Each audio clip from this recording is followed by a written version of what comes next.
Texas Congresswoman Jasmine Crockett did not hold back during today's Doge Committee on Oversight hearing, where she criticized the agency created, well, it said it was created to help Americans for its failure to do so.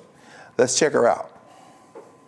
You know what? It's interesting because we sit here in the Department of Government Efficiency Subcommittee, and the most inefficient thing that we have done since we have had the invention of this nonsense was the fact that we have decided that we will not do accountability or oversight over Doge because we have failed to bring in the person who actually runs Doge. In fact, we have decided, or actually y'all decided, that we wouldn't even debate why it is that we should or should not subpoena Elon Musk. In fact, y'all are just trying to get rid of the musky smell because it wasn't working out very well for you. And now you want to pretend as if you are coming in here to do exactly what your constituents want you to do. But the last time I checked, y'all didn't want to go talk to your constituents, because if there was one thing they were complaining about, it was Elon and it was Doge. You didn't want to hear those. And listen, if I had time, I would run the tape, but I only got 5 minutes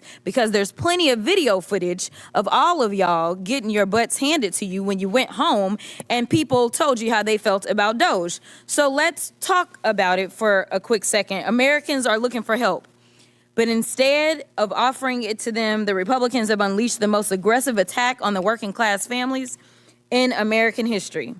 And they have been excited to do so. In fact, they are here today arguing to make all the chaos, confusion, and destruction caused by Doge permanent. They want hungry kids to be permanent. They want sicker Americans to be permanent. They want homeless veterans to be permanent, shuttered hospitals to be permanent, disrupted Social Security benefits to be permanent. They sold out their constituents to give permanent tax breaks to billionaires, and they're doing it. And now they want to have a victory lap, celebrating the pain of their constituents. So, Ms. DeVito, let's go through some of the things that the Republicans have done to see if they're helpful or harmful to Americans. Helpful or harmful? Stripping healthcare away from 16 million people. I would say harmful. Laying off hundreds of thousands of federal workers. Harmful. Disrupting or delaying federal services such as Social Security. Harmful. Medicaid. Harmful. SNAP benefits. Harmful. Cutting billions from agencies like NIH. Harmful. EPA. Harmful. HUD. Harmful. FDA. Harmful. All right, seems like you understand the assignment. There's an entire agenda that is attacking the working class Americans from start to finish. And then the thing is, they told us that they were going to do this, but, they pretended as if they knew nothing about the playbook that was laid out by good old Heritage Foundation. All of this talk about lowering costs and reducing waste is absolute BS. Their agenda is about one thing: making the federal government so weak that they can exploit it for their personal gain. They're stealing your data to help their companies. They're taking away your health care and food assistance to fund tax cuts for billionaires. Their agenda is pro-disinformation, pro-obstruction, pro-greed, and pro-exploitation. If you didn't know, that's what Doge actually spells out. D, disinformation. O, obstruction. G, greed. And E, exploitation. And congressional Republicans have been complicit in this agenda. They've helped this administration terrorize the public. They've allowed this administration to launch the country into a war without congressional approval. And while we're talking about saving money, let me tell you, just dropping those few bombs in one day, that was the beginning of what is going to be a very long bill for us as they talk about being efficient. There was nothing efficient about doing it. And maybe if there was some consultation, maybe with those that say have constitutional authority, since we care about the Constitution, then maybe we could have saved the American people not only money, but the lives that are now at risk as we have to put out warnings for American citizens in this country and abroad. Maybe we need to start leading with the people at the middle of what it is that is guiding us instead of following one person.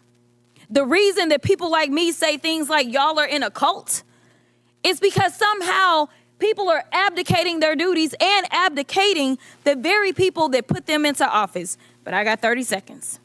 They've allowed this administration to Still congressionally approved money for cancer research and food delivery to vulnerable communities. They've allowed Elon Musk to infiltrate your medical records and banking data. They've allowed this administration to ignore court rulings, and now Republicans are here patting themselves on the back, literally arguing to make this chaos permanent. So Americans are going to continue to live through chaos and destruction that has been occurring ever since he swore in January. And I hope y'all remember who caused this, because it wasn't The gentlelady's time has it was expired. Also the congressional Republicans. The gentlelady's time has expired.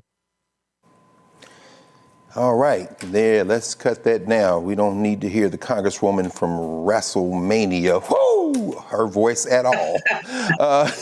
Dr. Ali, the brother Mustafa, you've been on that hill. You and Larry have been sitting behind these people as they are talking. What did we just see, brother? Walk us through what we just saw. Man, Congresswoman Crockett, she took everybody out to the woodshed and just let them have it. I appreciate someone who brings the receipts, but also really knows the impacts that are happening. Because you got a lot of people come up there, talk a good game, say they care about people, but they're not willing to stand up for the most vulnerable who are out there. And now the vulnerable is actually expanding across our country. You know, the reality of this situation is Doge never was needed, because you had the General Accounting Office, you had Inspector Generals, of course, in each of these agencies and departments who have a responsibility to be looking at these types of things and pointing out where there was inefficiencies. And the other part of it is you never heard Elon or the rest of that crew come back and talk about folks who got contracts over $500 million and up.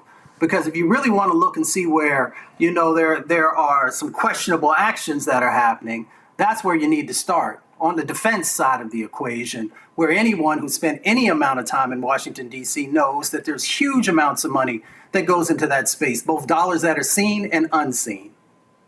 That's it's interesting. Like you say, policy wonks, people do deep dives and get into the weeds.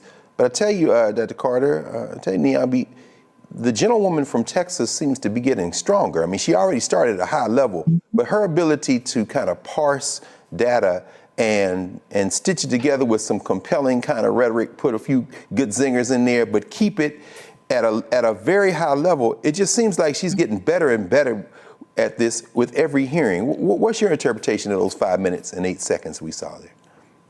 Well, look, Jasmine Crockett is an attorney. She's a very smart woman, and she came there to do her job, unlike most of her colleagues. And I think that's something that she's pointed out over and over again.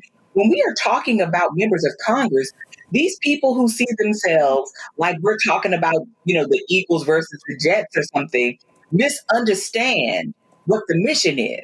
The goal of that body is to deliver policy that is the best policy they can do for the most of us, not just for the people who think like them, not just for the people who vote for them. And what Jasmine Crockett has done consistently and very well is keep our mind on that, as opposed to letting these people, you know, do what they want to do and skitter by on some, you know, BS notion of duty, and say what you are is actually derelict in your responsibility, and you are in violation of the oath that we take to this nation and to our constituents. And so one of the things she's done is put her foot on their neck every chance she can get, whether it's in the chamber, it's in the media, and she's getting better because she understands the place better. She is going to be around for a very long time. And I think people like Marjorie Taylor Greene and others will rule the day, because Jasmine Crockett is not a person that they can roll over. She speaks fluently their language. Right? She understands how to give as good as she gets. And the other thing she does is understand facts. She speaks, as you know, with data, with evidence, which many of these people have sort of said, hey, Sarah, right? We don't need any of that. We're just going on vibes and feelings. And Jasmine Crockett has reminded us time and again, not just us in this body, but us as citizens, that these people are not doing their job. They're not serving you. And that is what I appreciate the most about Representative Crockett, because she does it every single time she has a moment or opportunity to speak. Absolutely. Absolutely. Dr. Walker, Larry, in a previous life, of course, you spent time as a staffer on the Hill, in fact, a legislative director. We've seen, certainly since the November election, some changes in the Democratic Party, some bucking, some challenges. That generational wave. Of course, we got our youngest in the federal legislature right now, Maxwell Frost. But then there's the squad, there's AOC, of course, and everybody from Ilhan Omar and Ayanna Pressley. But then you got the Lauren Underwoods of the world and the Johanna Hayes of the world. It seems as if Jasmine Crockett is emerging as a very potent mix. I mean, she's a generational kind of figure.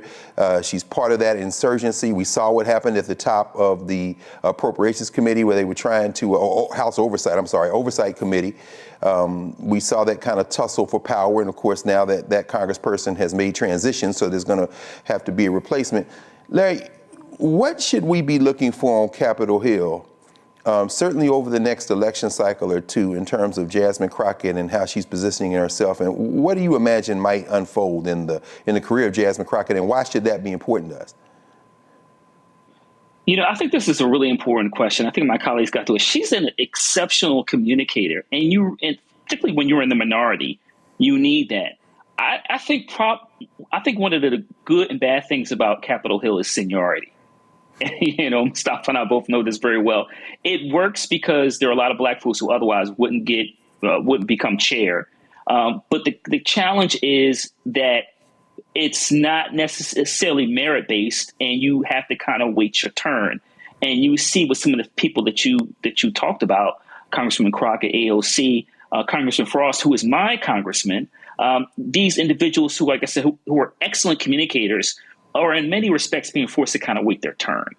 And so you do see this generational push, whether it's members of the CBC, CHC, among other, some of these other caucuses, for a new generation of people who have seen what we've seen a couple months ago with the election of Donald Trump for a second term, are realizing that we need a paradigm shift. And so the old guard, while recognizing we're in challenging times, is not going to easily give up power. And so it'll be very interesting as we go into the next midterms. And if the Democrats do take back the House and, Hakeem Jeffries becomes the first black Speaker of the House, are any of the foundations going to be shaken? And I'm not really sure, because once again, like I said, regardless, this is all focused on seniority when you talk about the House or Senate. But Congressman Crockett, like I said, is an exceptional communicator. She's really good, not only for the Democrats, but for the House. The other thing I want to acknowledge, Dr. Carr, is that her voice, whether she's on X or Instagram or TikTok, there are people who may not otherwise be politically engaged are seeing her videos. Yes. And this could have a long-term impact in terms of encouraging other folks from minoritized background, particularly black women, to run for public office. Yes, absolutely. Well, there's a ray of sunshine here at the beginning of summer. So we need to continue to stay tuned. That's a good point, Larry. I mean, she's certainly drawing attention, and the substance is there as well. So a potent combination. Hello, I'm Isaac Hayes III, founder and CEO of Fanbase. Listen to what I'm about to tell you. The window to invest in Fanbase is closing. We've raised over $10.6 million of our $17 million goal. That means there's room for less than 6,370 people to invest in Fanbase for the average amount. The minimum to invest in Fanbase right now is $399. That makes you an owner in Fanbase today. Go to startengine.com/fanbase to invest. Why? Because current social apps have taken advantage of users for far too long, with content suppression, shadow banning, harmful racist content, and no real tools for monetization and equity. Fanbase has over 1.4 million users and counting, allowing anyone to reach all their following and monetize their content from day one. Social media is the new TV, and whoever owns the apps that distribute that content have the opportunity to own potential billion-dollar companies. While big platforms with uncertain futures are failing to serve their users, Fanbase is stepping up to fill the gap. Don't wait until it's too late. Invest now, invest for yourself and your future. Go to startengine.com/fanbase and own the next generation of social media.